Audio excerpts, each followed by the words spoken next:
नमस्ते बच्चों, आज हम हिंदी समकालीन कविता के महत्वपूर्ण आधार स्तंभ रघुवीर सहाय जी के बारे में पढ़ेंगे। इनका जन्म सन 1929 ईस्वी में लखनऊ उत्तर प्रदेश में हुआ। इनकी आरंभिक रचनाएं अक्के द्वारा संपादित द्वितीय तार सप्तक 1951 में प्रकाशित होती रहीं। इनके महत्वपूर्ण काव्य संकलन है हंसो हंसो जल्दी हंसो, सीढ़ियों पर धूप में, आत्महत्या के विरुद्ध और लोग भूल गए हैं। आरंभ में ये ऑल इंडिया रेडियो के हिंदी समाचार विभाग से संबद्ध रहे। उसके बाद इन्होंने कल्पना, दिनमान और नवभारत टाइम्स जैसी महत्वपूर्ण पत्रिकाओं में भी कार्य किया। इन्हें हिंदी का महत्वपूर्ण पुरस्कार साहित्य अकादमिक पुरस्कार भी प्राप्त हुआ। इनकी कविता की वानगी हम इनकी दो लाइनों से समझ सकते हैं। कुछ होगा अगर मैं बोलूंगा, टूटे न टूटे तिलिस्म सत्ता का, मेरे अंदर का कायर अवश्य टूटेगा। जी हाँ, समकालीन हिंदी कविता में सहाय जी को संवेदनशील नागर चेहरा माना जाता है। इन्होंने नगरीय संस्कृति के बारे में, चाहे दफ्तर हो, अखबार हो, गली मोहल्ले की बातें हो, चाहे बस हो, रेल हो या फिर रोजमर्रा की दौड़ भाग वाली जिंदगी, सभी को साहित्य में उकेरा। इनका योगदान हिंदी साहित्य में इसलिए भी है कि इन्होंने साहित्य को पत्रकारिता से और पत्रकारिता को साहित्य से जोड़ा।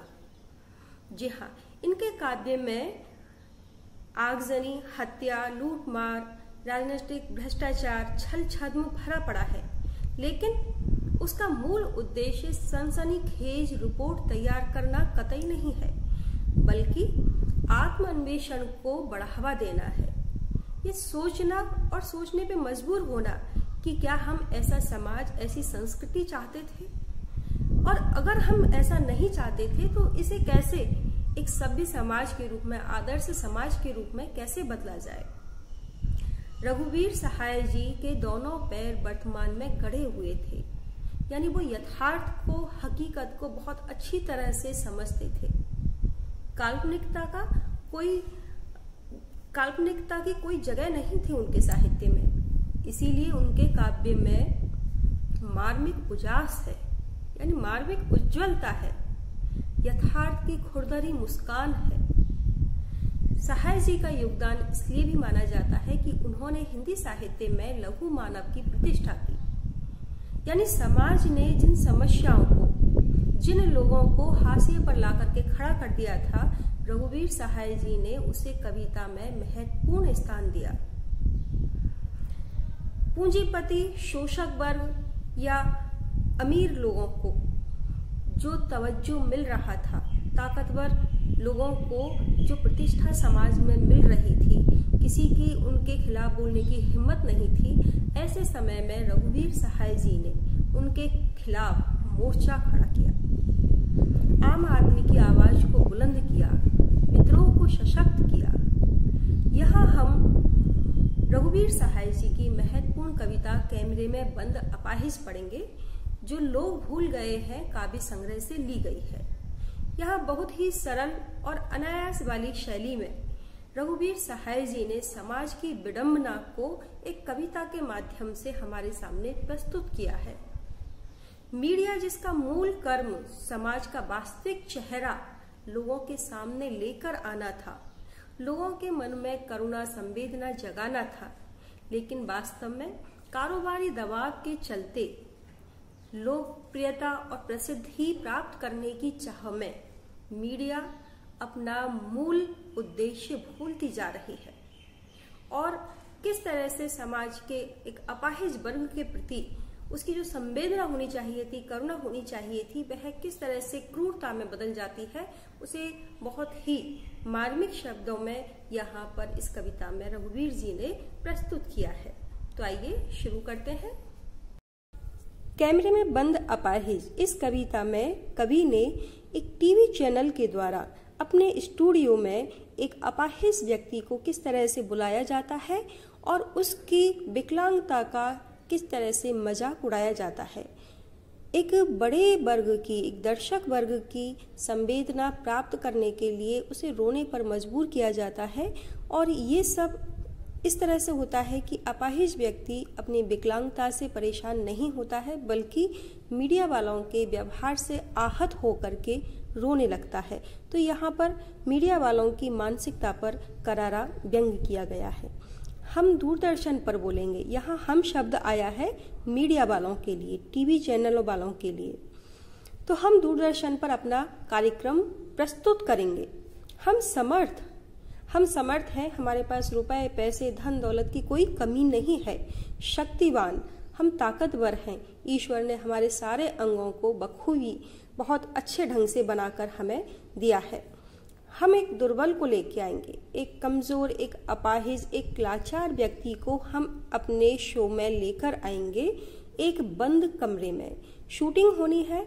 एक कमरा है जो चारों तरफ से बंद है, वहां पर एक अपाहिज व्यक्ति को हम लेकर आएंगे। उससे पूछेंगे, अब यहाँ देखिए शूटिंग चल रही है, चारों तरफ कैमरे लग रहे हैं, और अपने कार्यक्रम को अत्यधिक संवेदनशील बनाने के लिए, लोगों की करुणा जगाने के लिए और अपने कार्यक्रम को अधिक से अधिक लोकप्रिय बनाने की चाह में वो कह रहे हैं कि हम उनसे पूछेंगे, उस व्यक्ति से, क्या आप अपाहिज हैं? तो यहाँ कितनी विडंबना है। जो अपाहिज व्यक्ति है वह सभी को दिखाई दे रहा है कि वह विकलांग है, उसकी एक पैर नहीं है, एक हाथ नहीं है, तो फिर भी उससे पूछा जा रहा है कि क्या आप अपाहिज हैं? तो यह एक मजाक है। तो आप अपाहिज क्यों हैं? अब ये दूसरा मजाक एक तरह से कि ईश्वर ने जो दिया है, जैसे उसे बनाया है, वो उसी तरह से है, लेकिन उससे पूछा जा रहा है कि आप क्यों अपाहिज हैं। यानी कोई भी व्यक्ति जानबूझकर अपाहिज नहीं होता है, लेकिन ये मीडिया वाले उससे कैसे कैसे बेतुके, किस तरह के निरर्थक सवाल पूछ रहे हैं। आपका अपाहिजपन तो दुख देता होगा, देता है? अब यहाँ फिर वो पूछ रहे हैं कि आप अपाहिज हैं, तो आपका ये अपाहिजपन आपको दुख तो देता होगा। फिर पूछते हैं कि क्या देता है? तो ये एक कॉमन सेंस वाली बात है कि वाकई जो व्यक्ति अपाहिज है, जिसके कोई अंग नहीं है, वह दुखी तो होगा ही, क्योंकि उसके बिना उसके बहुत सारे कार्य रुक जाते हैं, उसकी गति धीमी हो जाती है। तो ऐसा संभव नहीं है कि कोई अपाहिज व्यक्ति हो और वह दुखी नहीं हो, क्योंकि हर अंग की अपनी गरिमा होती है, अपना कार्य होता है।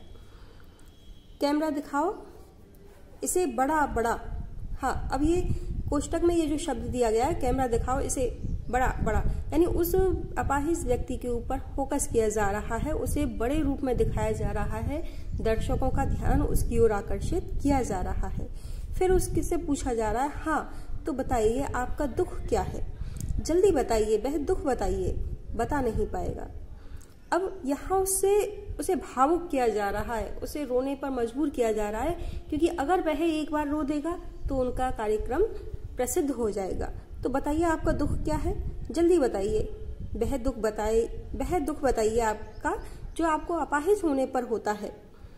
बता नहीं पाएगा, लेकिन वह अपाहिज व्यक्ति एकदम से हक्का बक्का रह जाता है। उसने ऐसा माहौल नहीं देखा, इस तरह का स्टूडियो नहीं देखा।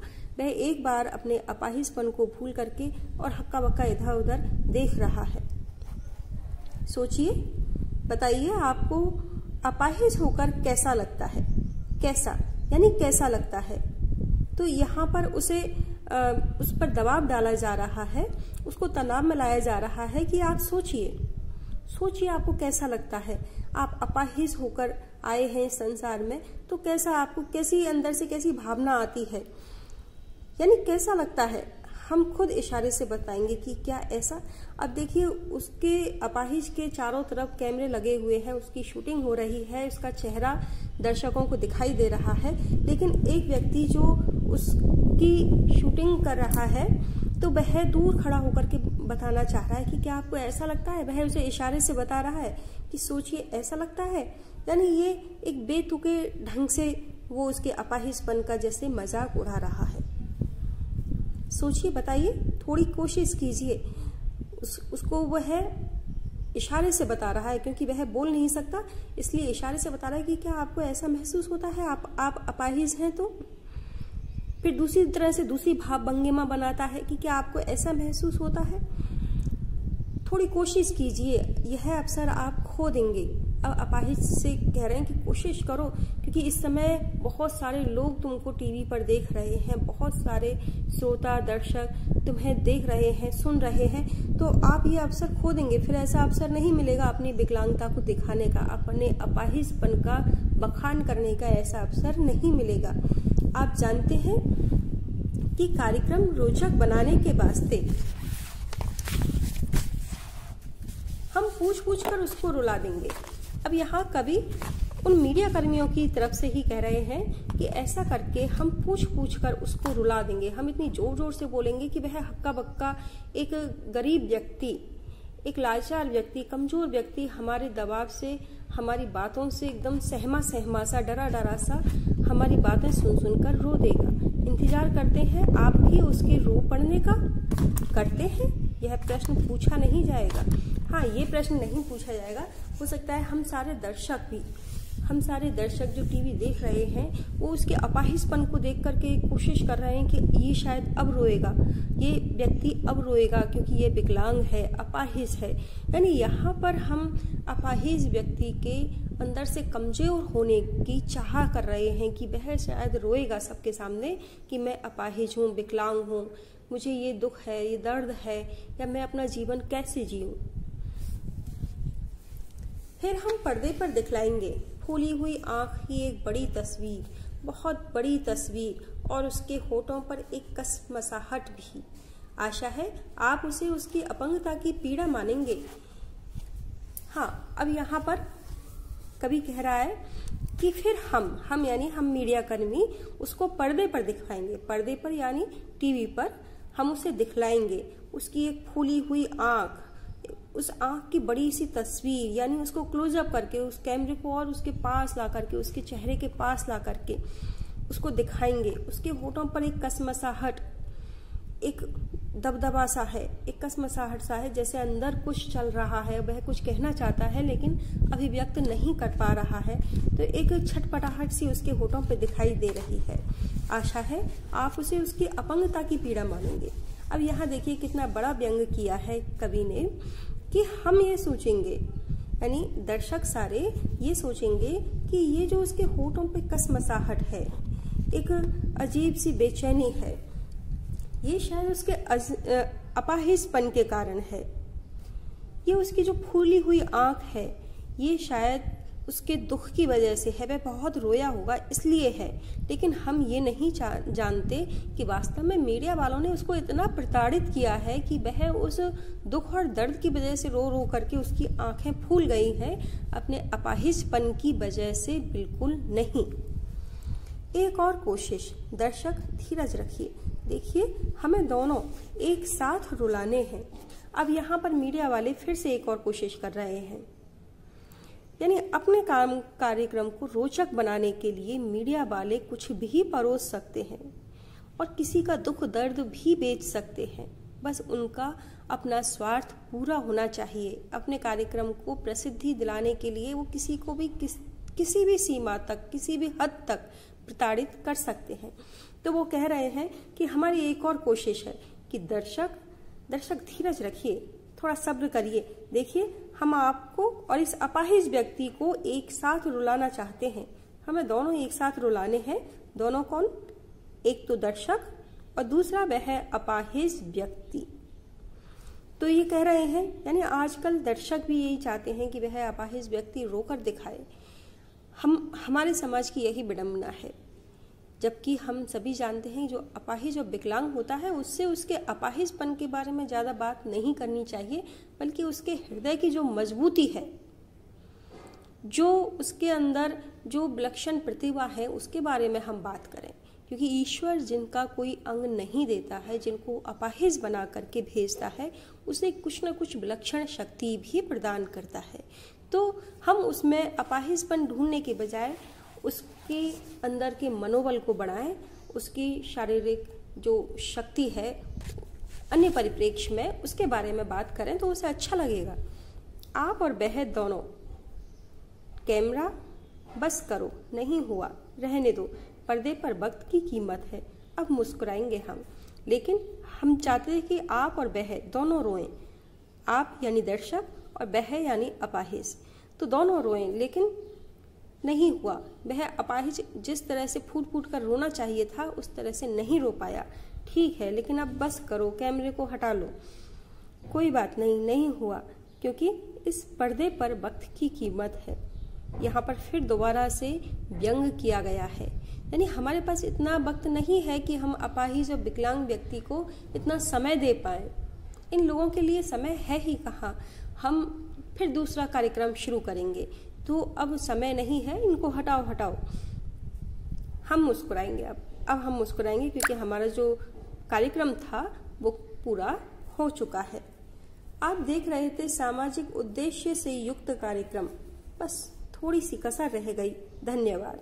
फिर हम अंत में कहेंगे, हम मीडिया वाले, अपने जो रिपोर्टर है वो कहेगा कि आप देख रहे थे सामाजिक उद्देश्य से युक्त कार्यक्रम, यानी सामाजिक उद्देश्य। यहाँ पे सामाजिक उद्देश्य पर फिर एक बड़ा व्यंग किया गया है। यहाँ सामाजिक उद्देश्य बताया गया है कि मीडिया वाले, समाचार वाले जो कमजोर, अपाहिज, निर्बल व्यक्ति को सामने लेके आते हैं, उनको दुख दर्द को दूर करने की पूरी कोशिश करते हैं। लेकिन हमने ये देखा कि शूटिंग के दौरान उस पर तरह तरह से दबाव बनाया जाता है, उसको प्रताड़ित किया जाता है, उससे तरह तरह से बेतुके सवाल किए जाते हैं, निरर्थक, और ऐसे सवाल जिससे अपाहिज के स्वाभिमान को ठेस लगती है, उसके वजूद को झकझोर देते हैं वो। तो नहीं, ऐसा नहीं होना चाहिए। अपाहिज व्यक्ति का भी मान सम्मान है, उसकी भी अपनी पहचान है। अब यहाँ कहा गया है बस थोड़ी सी कसर रह गई। यहाँ कसर क्या कि वह अपाहिज फूट फूट कर नहीं रो पाया, नहीं तो कार्यक्रम और भी ज्यादा प्रसिद्ध होता। तो यहाँ देखिए सरल और सहज भाषा में एक ऐसे मुद्दे को उठाया गया है जिसके बारे में लोगों का ध्यान कम ही जाता है, और यह एक सच्चाई है जिसे पत्रकार होने के कारण रघुवीर सहाय जी ने बहुत करीब से देखा, क्योंकि वो खुद ऑल इंडिया रेडियो के हिंदी समाचार विभाग से जुड़े हुए थे, कि हम लोग ऐसे मुद्दे तो उठाते हैं लेकिन मुद्दों के प्रति हम खुद कितने संवेदनशील हैं, हम खुद कितने समर्पित हैं। ये इसी बात पर यहाँ प्रश्न चिन्ह लगाया गया है। धन्यवाद।